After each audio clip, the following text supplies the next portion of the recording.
మంత్రి ఉత్తమ్ కుమార్ రెడ్డికి చిత్తశుద్ధి ఉంటే సివిల్ సప్లై కార్పొరేషన్లో జరిగిన అవినీతిపై విచారణ జరిపించాలని BJP MP Bandi Sanjay demand చేశారు. కాళేశ్వరం తరువాత అతిపెద్ద దోపిడీ పౌర సరఫరా శాఖలో జరిగిందని ఆయన ఆరోపించారు. కొందరు మిల్లర్లతో కాంగ్రెస్ నేతలు కుమ్మక్కయ్యారని మండిపడ్డారు.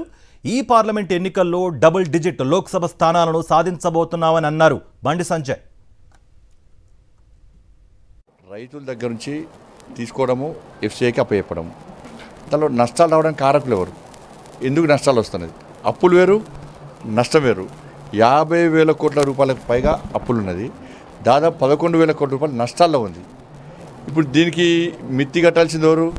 మన ప్రజల డబ్బే. ఇవాళ అధికారంలోకి వచ్చిన తర్వాత, అధికారం రాకముందు కాంగ్రెస్ పార్టీ ప్రభుత్వం ఏం చేసింది? రైస్ మిల్లర్స్ అక్రమాలకు పాల్పడుతున్నారు, ఫలానా వ్యక్తులు అక్రమాలకు పాల్పడుతున్నారు, మేము రాగానే జైలు చేస్తాం, అరెస్టులు చేస్తాం, విచారణ జరిపిస్తామన్నారు.